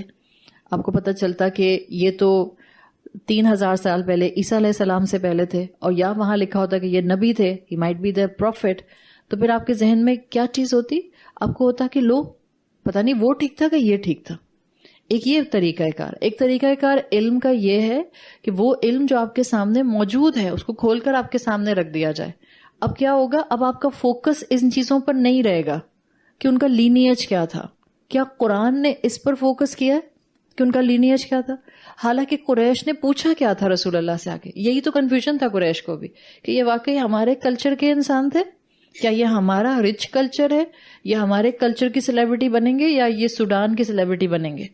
کیا ان کا تعلق اس طرح سے جو تھا وہ داؤد علیہ السلام کی قوم سے تھا یا اور پیچھے تھا؟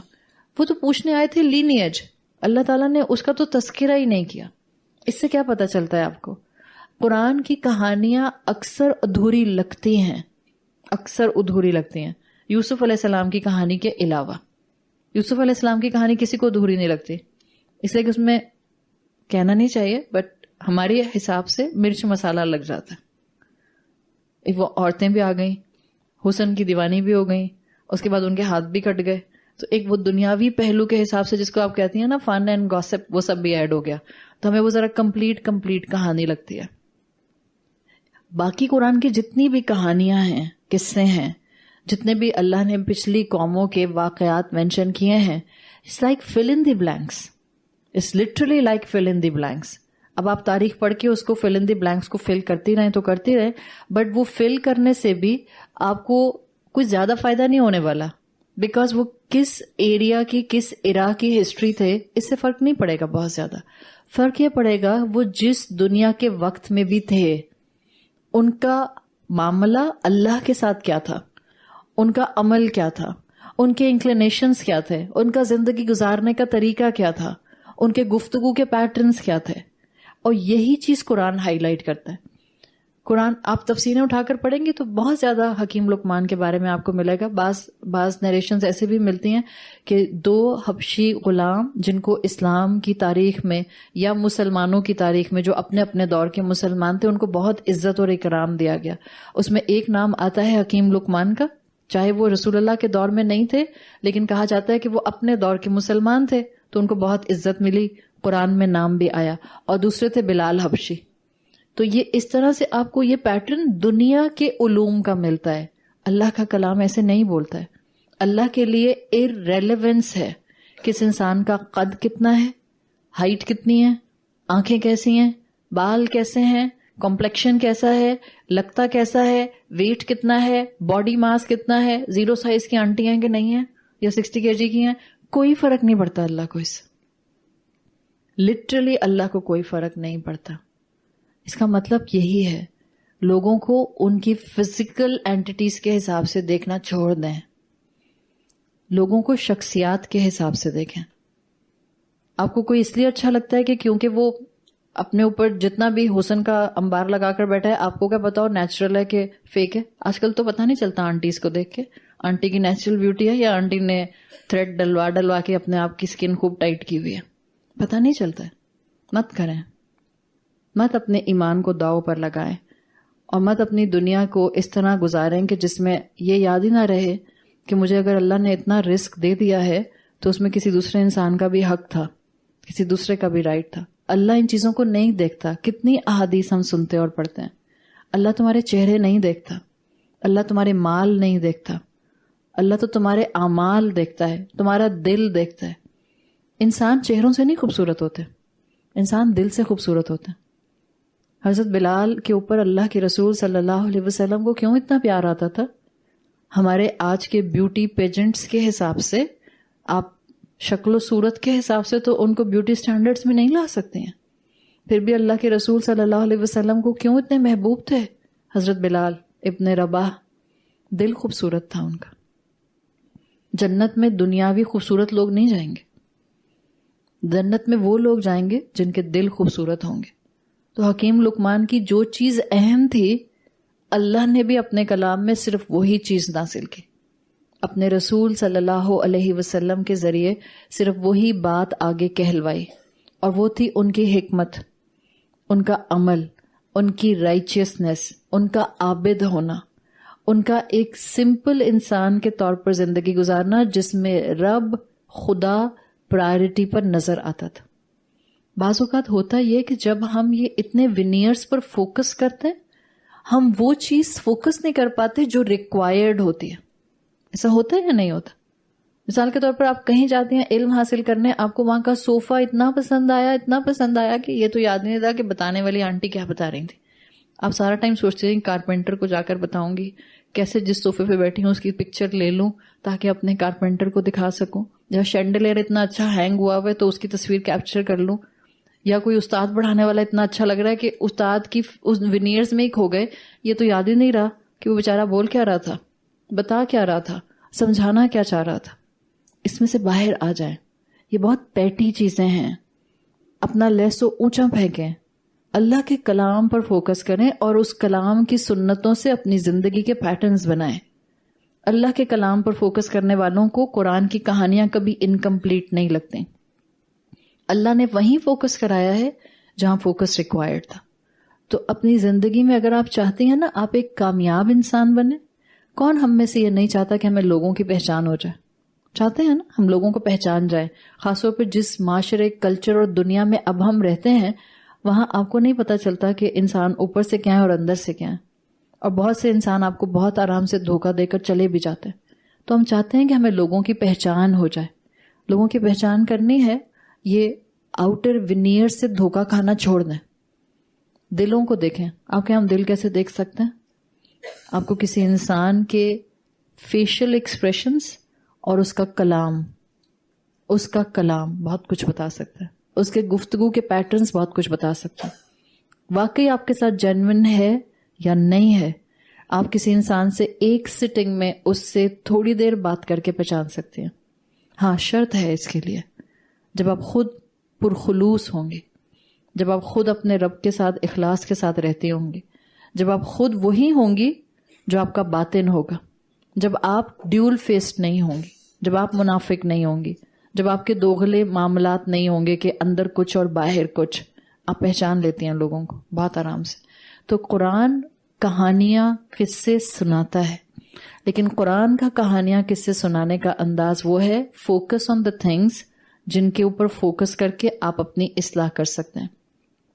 تفسیر ابن کثیر میں حکیم لقمان کی حکمت کے لیے ایک بہت مشہور واقعہ بتایا جاتا ہے. آپ نے شاید تفاسیر کے علاوہ بھی کتابوں میں، وہ جو حکایات کی کتابیں ہوتی ہیں اس میں شاید پڑھا ہوگا. اس واقعے کے حساب سے حکیم لقمان جو تھے وہ ایک غلام تھے. یہ جو واقعہ بیان ہوتا ہے، اس واقعے کو بیان کرنے والے نے ایسے بیان کیا ہے کہ حکیم لقمان اپنے بچپن میں، اپنی شروع کے ٹائم پیریڈ میں غلام تھے، پھر ان کے مالک نے جس نے خریدا اس نے آزاد کیا اور اس کے بعد وہ قاضی بن گئے. تو جب یہ غلام تھے تو ان کی حکمت کا ایک پہلو ڈسکرائب کیا جاتا ہے کہ ان کے مالک نے ان سے کہا کہ ایک بکری ذبح کر کے آؤ اور اس کا جو سب سے بہترین پورشن ہے وہ لے کر آؤ. آپ نے سنا ہوگا اکثر، یہ لوگ اکثر بیان کرتے ہیں کہ جو بکری یا بھیڑ ذبح کرو اور جو اس کے جسم کا سب سے بیسٹ پارٹ ہے وہ لے کر آؤ. تو حکیم لقمان نے بکری ذبح کی اور حکیم لقمان اس بکری کا زبان اور دل لے کر آ گئے. زبان اور دل. تو مالک نے پوچھا یہ کیوں، یہ دو کیوں بیسٹ ہیں؟ تو انہوں نے کہا جو ان کی حفاظت کر لیتا ہے وہ اپنی حفاظت کر لیتا ہے. یعنی کہ ایک جانور کے اندر سے انہوں نے دو اعضاء کو نکال کر انسان کو ایک سبق دینے کی بات کر دی. حکیم انسان تھے نا، دانا انسان تھے. حکیم انسان سوچتا زیادہ ہے، بولتا کم ہے. حکمت آتی ایسے ہی ہے جب آپ بولنا کم کر دیتے. یہ نہیں کہ کانسٹنٹلی بس بولے جا رہے ہیں، سارا زمانہ چپ ہے آپ بول رہے ہیں، نہیں، اس طرح سے نہیں، کم بولنے کی. اور یہاں میں نے اگزامپل سیٹ کر دی تھی لاسٹ ٹائم، آپ کو بتا دی تھی. اس کی اگزامپل جا کر گھر پر مت لگائیے گا. گھر والوں کو آپ کی آواز چاہیے، آپ کی محبت چاہیے، آپ کا پیار چاہیے. یہ ہم باہر کی دنیا کی بات کر رہے ہیں. ہمارا معاملہ الٹ ہوتا ہے. ہم باہر آ کے بہت بولتے ہیں، گھروں میں کیا ہو جاتا ہے، ہمیں چپ کا روزہ. ہم بہت متقی ہیں، قرآن کی کلاس لے کے آ رہے ہیں، زیادہ نہیں بولتے، علم بہہ جائے گا. گھر میں نہیں یہ کرنا ہوتا. گھر میں تو بولنا ہوتا ہے. وہ جو یہاں سے سیکھ کے گئے ہیں محبت اور کمپیشنیٹ ہونے کا پہلو، اس کو تو گھر والوں پر سب سے پہلے اپلائی کرنا ہوتا ہے. تو اب سیدھی سی بات، پہلا فیکٹر کہ انہوں نے کہا کہ بیسٹ پارٹ کسی بھی جانور یا کسی بھی مخلوق میں زبان اور اس کے دل کا ہو سکتا ہے. کچھ دن گزرے تو مالک نے پھر کہا کہ اب آپ جائیں ایک اور بکری ذبح کریں اور جو اس کا سب سے برا پارٹ ہے وہ لے کر آئیں. حکیم لقمان گئے اور اس کے بعد پھر دوبارہ وہی دو اعضاء لے کر آ گئے، زبان اور دل. اس لیے کہ انہوں نے کہا جب یہ کرپٹ ہوتا ہے تو پھر انسان جو ہے وہ پورے کا پورا ورسٹ ہو جاتا ہے. And same is the thing جو آپ کو اللہ کے رسول صلی اللہ علیہ وسلم کی احادیث سے بھی ملتی ہے. آپ کی زبان آپ کے دل کا آئینہ ہوتی ہے. امام ابن القیم الجوزی اپنی کتاب میں لکھتے ہیں آپ کی زبان ایک طرح سے چمچ ہوتی ہے، سپون، اور آپ کا دل بول ہے. یعنی آپ جو بول رہے ہوتے ہیں وہ آپ کے دل کی کیفیت ہوتی ہے جو ریفلیکٹ ہو رہی ہوتی ہے. یہ جو ہم بہت دفعہ کہہ دیتے ہیں نا، وہ میرا یہ مطلب نہیں تھا، میں نے اس لیے نہیں کہا تھا، اصل مطلب وہی تھا جو آپ نے بول دیا. زیادہ تر، موسٹ آف دا ٹائم. ہاں کبھی کبھی ہو سکتا ہے کہ سامنے والا آپ کی مس انڈرسٹینڈنگ میں کوئی جملہ غلط سمجھ جائے، لیکن آپ جو بول رہی ہوتی ہیں وہ آپ کے دل کی کیفیت ہوتی ہے.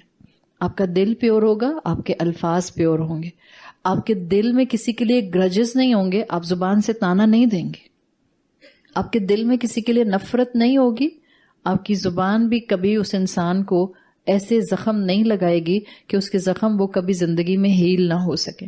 تو یہ دو اعضاء انسان کی جسم کے اندر بہترین ہوتے ہیں. حکیم لقمان نے اپنے حکمت کا اظہار کر دیا. حکیم لقمان کے لیے مشہور تھا کہ گفتگو اوور آل، یہ نہیں تھا کہ وہ درس دیتے تھے کرسی پہ بیٹھ کے اور اس کے بعد وہ لوگوں کو حکمت سکھایا کرتے تھے. اوور آل گفتگو بہت وائز اور سوچ سمجھداری کی کیا کرتے تھے. یعنی ان کے لیے مشہور تھا کہ ان کے الفاظ کا سلیکشن بہت اسپیسیفک ہوتا ہے. جیسے لگتا ہے کہ جیسے آپ کہتی ہیں نا، بعض لوگ بولتے ہیں لگتا ہے جیسے دھاگے میں موتی پروئے ہوئے ہیں. تو حکیم لقمان کے لیے آتا ہے کہ جب بولتے تھے تو بالکل سلیکٹڈ الفاظ کے ساتھ بولتے تھے. اس کا مطلب کیا ہے؟ سلیکٹڈ الفاظ کے ساتھ بولتے تھے، سوچ سمجھ کے بولتے تھے. اس کا مطلب ہے کم بولتے تھے، سنتے زیادہ تھے اور بولتے کم تھے. تو انسان کے اندر پھر یہ صلاحیت آ جاتی ہے الفاظ کے چناؤ کی. ان کے انٹرسٹنگلی ان کے نام بھی دو آپ کو ہسٹری میں ملتے ہیں کہ یا ان کا نام یہ ہے یا ان کا نام یہ ہے. دو طرح سے آپ کو ہسٹری میں ملتا ہے. حکیم لقمان کا یا تو پورا نام لقمان ابن ثاران تھا. ثا وہ جو نرمی سے بولے جانے والی ثا ہوتی ہے، 3 نقطوں والی بورڈ شیپ، الف با تا ثا. لقمان ابن ثاران یا تو ان کا نام تھا لقمان ابن ثاران، یا دوسرا آتا ہے تاریخ میں ان کا نام تھا لقمان بن یاعور، یا الف عین واو را، لقمان ابن یاعور. واللہ عالم ان دونوں میں سے ان کا نام کیا تھا. ان کے لیے تاریخ میں لکھا گیا ہے ان لقمان کان عبدا کثیر التفکر، اللہ کے ایک بندے تھے جو کہ بہت زیادہ سوچا کرتے تھے، بہت ریفلیکشن کیا کرتے تھے. حسن الظن، ہر ایک سے حسن الظن رکھتے تھے، گڈ ازمپشنز رکھتے تھے. کثیر الصمت، بہت زیادہ خاموش رہا کرتے تھے. احب اللہ فاحبہ اللہ، اللہ سے محبت کرتے تھے تو اللہ بھی ان سے محبت کرتا تھا. فمن علیہ بالحکمہ، تو اللہ نے انعام کے طور پر ان کو حکمت عطا کی تھی. ابن عطیہ نے اپنی تفسیر میں یہ حکیم لقمان کے لیے الفاظ لکھے ہیں. کہا جاتا ہے کہ یہ اپنی اچھی گفتگو کی وجہ سے اپنے علاقے میں مشہور ہوئے. نہ صرف گفتگو اچھی کرتے تھے بلکہ کہا جاتا ہے عابد بھی بہت زیادہ تھے. He was a very righteous person، بہت زیادہ عابد بن کے رہا کرتے تھے. ایک واقعہ اور آتا ہے ان کے لیے جو کہ آپ کو اکثر تفاسیر میں ملتا ہے. اس میں آتا ہے کہ ایک مرتبہ ایک شخص نے ان سے آ کے سوال کیا، جو اس وقت آیا تھا جب آپ قاضی بن چکے تھے، جج بن چکے تھے.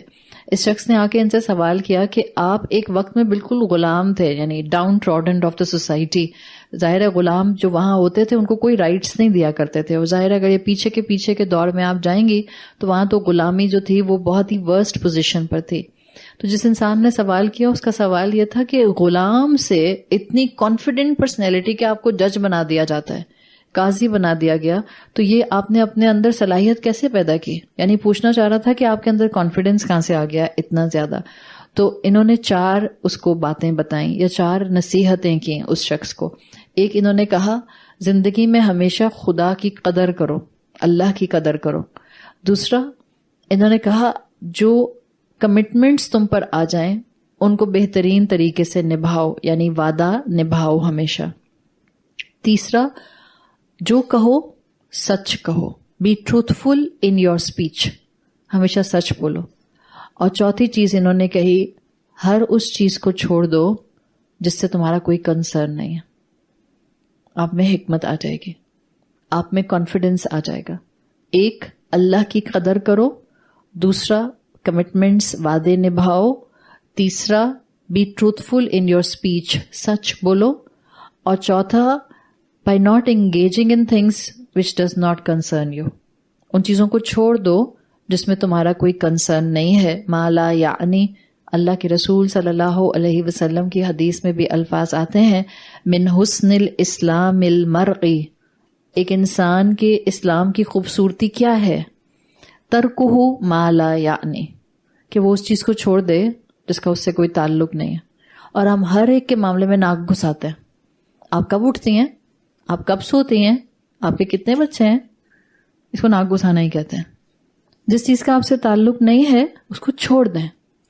جسٹ بی ریلیکس، اپنی چیزوں کی فکر کریں، اپنے معاملات کی فکر کریں، ان معاملات کی ضرور کھوج کرید کریں جن کو جان کر آپ کی زندگی میں بہتری آ سکتی ہے. ادروائز رسول اللہ صلی اللہ علیہ وسلم نے کہا ہے بہترین اسلام اس شخص کا اسلام ہے جو ہر اس چیز کو چھوڑ دیتا ہے جس کا اس کی ذات سے کوئی تعلق نہیں ہے. تو جب تک اتنی انفارمیشن آپ کے پاس آتی ہے، اس کے مطابق ایک اگلی انفارمیشن پھر ہم انشاءاللہ آگے بڑھتے ہیں، اور وہ یہ کہ حکیم لقمان کے بیٹے کے لیے آتا ہے کہ ان کا بیٹا جس موقع پر انہوں نے اپنے بیٹے کو نصیحت کی وہ بچہ نہیں تھا. جیسے یوسف علیہ السلام کا جب آپ واقعہ پڑھنا شروع کرتے ہیں تو یوسف علیہ السلام نے جب خواب دیکھا تھا سب سے پہلے اور اپنے والد کو آ کے یعقوب علیہ السلام کو سنایا تھا، ہی واز اے چائلڈ. اس وقت ان کو پیورٹی ہٹ نہیں کی تھی یوسف علیہ السلام کو. اس کے بعد جب ان کو بیچ دیا گیا غلام بنا کر، پھر کہیں جا کر ان کو پیوبرٹی ہٹ کرتی ہے، تو ہی واز اے چائلڈ. یہ حکیم لقمان کے جو بیٹے تھے جن کو نصیحت کی گئی ہے، ان کے لیے آتا ہے کہ یہ ظاہر ہے عمر میں بڑے تھے، اور اس کو اسکالرز نے گیج کیا ہے آیات کے فلو سے کہ ان کو ان کے والد نے شرک سے بچنے کی نصیحت کی تھی، اور یہ بتایا تھا کہ اگر شرک سے نہیں بچتا انسان تو اس کو ریپریمانڈ کیا جاتا ہے.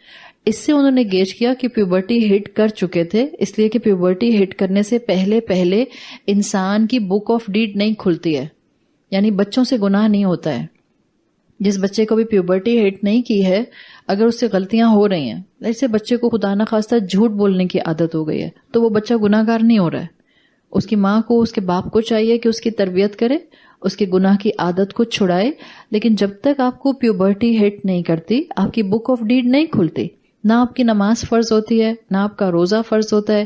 دا مومنٹ آپ کے بچے کو پیوبرٹی ہٹ کر جاتی ہے، اب وہ ایک ایڈلٹ ہے اسلام کی ڈیفینیشن میں. چاہے وہ پیوبرٹی اس کو 11 سال میں ہٹ کرتی ہے، یا 9 سال میں ہٹ کرتی ہے، یا 15 سال میں ہٹ کرتی ہے. اسلام کی ڈیفینیشن میں یو آر این ایڈلٹ جب آپ کو پیوبرٹی ہٹ کر جائے گی. اب آپ ایک ایڈلٹ ہیں. تو ان کے بیٹے کے لیے آتا ہے کہ یہ ایج میں obviously اپنی پیوبرٹی سے زیادہ تھے جب ہی ان کے والد نے ان کو اس طرح سے نصیحت کی، جس سے پتہ چلتا ہے کہ ان کی جو نامہ اعمال کی کتاب تھی وہ کھل چکی تھی جب ہی باپ نے کنسرن ہو کر نصیحت کی تھی. بعض اسکالرس کا خیال یہ ہے کہ ان کا بیٹا کنٹریری ٹو ہم مشرک کلچر میں زیادہ انکلائنڈ ہو گیا تھا، یعنی اس نے والد کے پاس تو جو بھی نالج تھی پچھلے انبیاء کی اور ان کی شریعتوں کی، اس کے حساب سے خدا کی عبادت کو مینٹین رکھا ہوا تھا. لیکن جو ان کا بیٹا تھا اس کے لیے آتا ہے کہ وہ مشرکین کے ساتھ اٹھتا بیٹھتا تھا.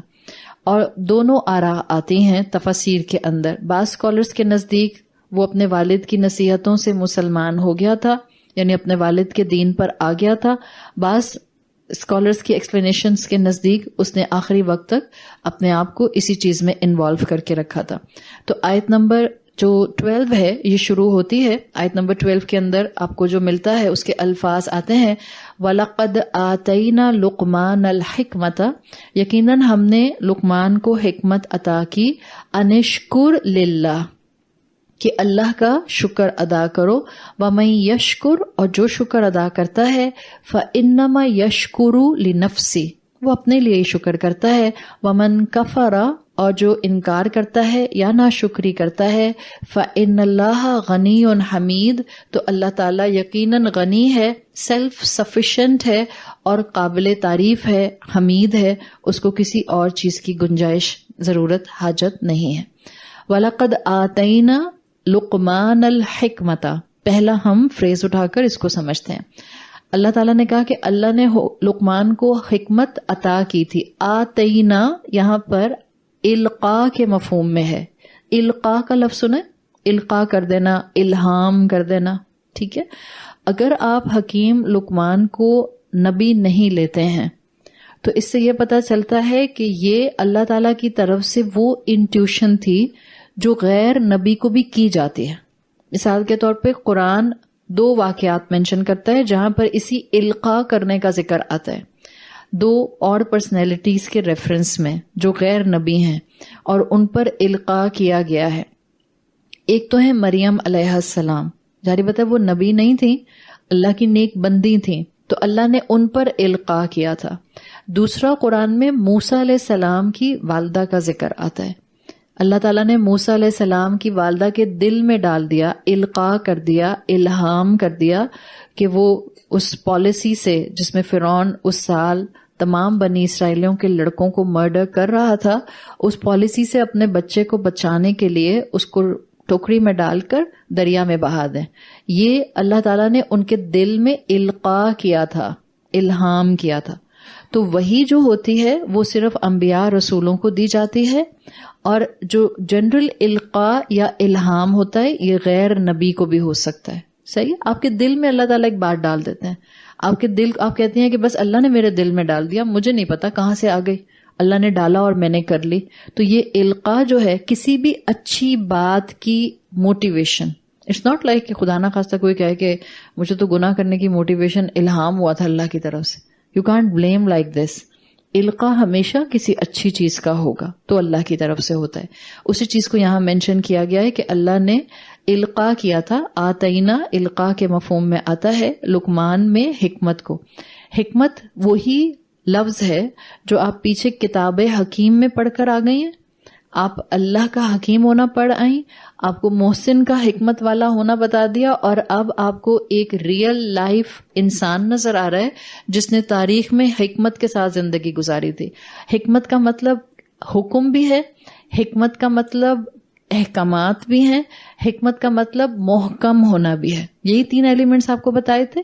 تو جب آپ حکمت کو حکمت یعنی وزڈم کی شکل میں لیتی ہیں تو حکمت حکیم لقمان کو ایسے دی گئی تھی کہ ان کے پاس علم عقل کے ساتھ تھا, بغیر عقل کے علم نہیں تھا. میجورٹی ماسز کے پاس علم ہوتا ہے, عقل نہیں ہوتی ہے. علم کا عقل سے کیا تعلق ہے؟ علم حاصل کرنے کے لیے عقل چاہیے ہوتی ہے یا علم پر عمل کرنے کے لیے عقل چاہیے؟ یاد رکھیں, the more side which will be in need وہ عمل کی ہوگی. علم پر عمل کرنے کے لیے عقل کی ضرورت ہوتی ہے. ہمیں لگتا ہے نہیں علم حاصل کرنے کے لیے عقل کی ضرورت ہوتی ہے. علم حاصل کرنے کے لیے عقل کی ضرورت نہیں ہوتی ہے.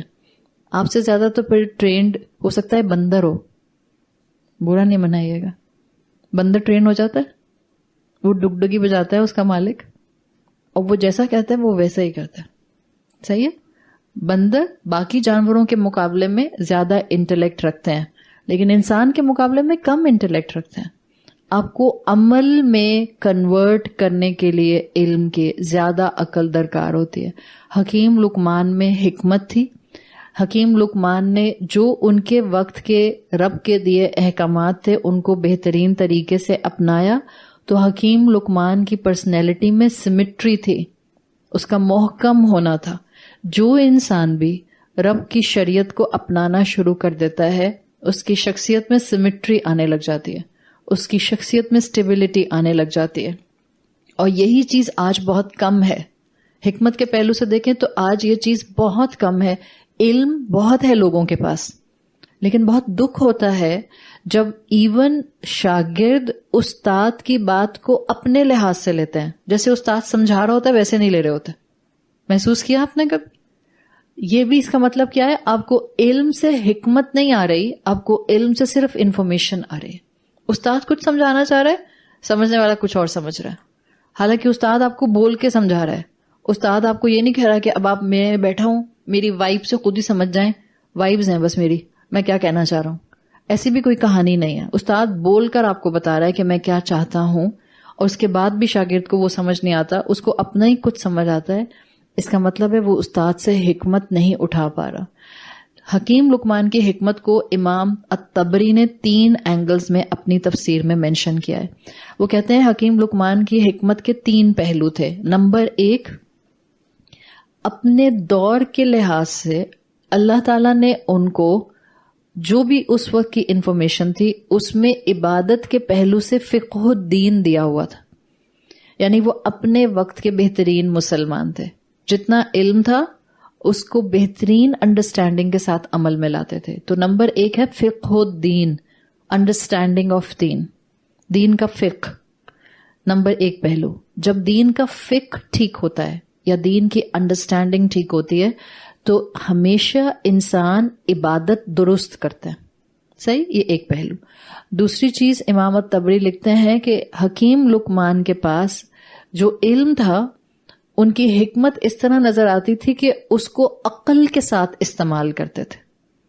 علم اور عقل کا کمبینیشن لے کر چلتے تھے.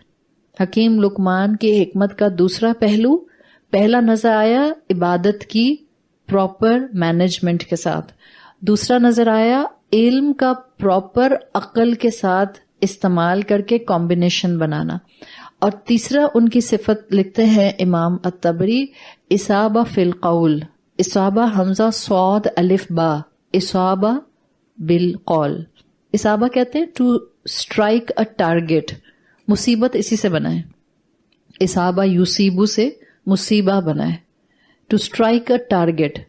کیا خوبی تھی یہ حکیم لقمان کی جس میں امام طبری کہتے ہیں کہ ان کی حکمت نظر آتی تھی صحیح وقت پر صحیح انسان کو صحیح الفاظ میں صحیح بات کیا کرتے تھے. اصابہ بالقول, یہ حکمت کی ڈیفینیشن جو آپ کو اکثر کتابوں میں ملتی ہے, امام الطبری نے حکیم لقمان کی حکمت کے پہلو کے طور پر بیان کیا. انسان کا صحیح وقت پر صحیح انسان کو صحیح الفاظ کے ساتھ درست نصیحت کر جانا اصابہ بالقول کہلاتا ہے.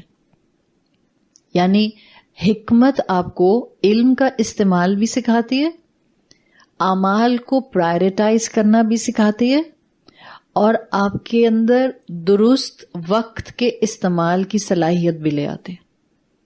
اگر آپ پیچھے کنیکٹ کرتی جائیں گی تو لاول حدیث میں انوالو ہو کر سب سے زیادہ انسان اپنا وقت ضائع کرتا ہے، اور حکیم انسان کبھی بھی اپنا وقت ضائع نہیں کرتا ہے. اس کے پاس آرٹ ہوتا ہے کہ وہ اپنے آپ کو کنٹرول وے میں وقت کے استعمال پر لاتا ہے. تو حکیم انسان کون ہے؟ حکیم لقمان، جن کو اللہ نے حکمت دی تھی، نفس پر کنٹرول تھا، عبادات کی انڈرسٹینڈنگ تھی، بہترین بات کیا کرتے تھے، عقل کو علم کے ساتھ کارپوریٹ کر کے رکھتے تھے، اور وہاں سے رکتے تھے جس سے رکنے کا اللہ نے کہا تھا. ہم سب کو حکیم بننا ہے، اپنے اندر یہ کوالٹیز ڈیولپ کرنا شروع کر دیں. اللہ نے ان کی حکمت کی کوالٹی کے بعد کہا، ان سے حکم دیا گیا ان کو انشکر للہ، ان سے کہا گیا کہ اللہ کا شکر ادا کرو. اس فریز کے دو میننگز بنتے ہیں عربی زبان کے لحاظ سے. ایک میننگ یہ بنتا ہے کہ اب اللہ نے تم کو حکمت دی ہے تو تم اللہ کے شکر گزار بن جاؤ. ایک میننگ یہ بنتا ہے.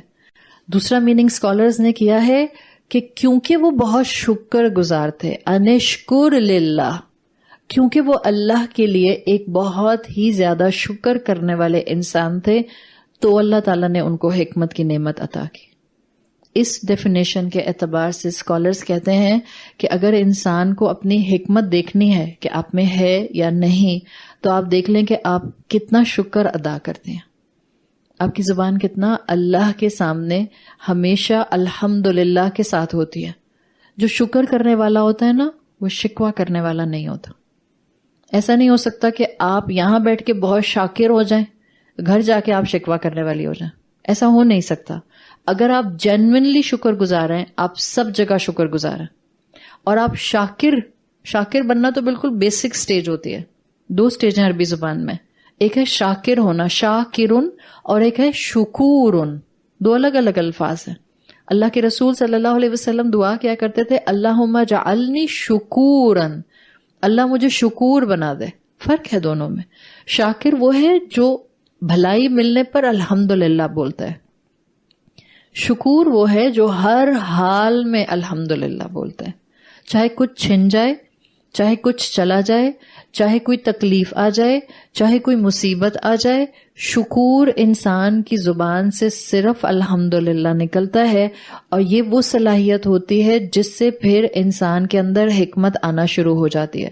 تو ابن عاشور کہتے ہیں کہ یہ وہی صلاحیت ہے جس کو قرآن نے ایک اور جگہ سورت ابراہیم میں مینشن کیا ہے. جب آپ شکر گزار ہوتی ہیں تو اللہ آپ کو حکمت دیتا ہے.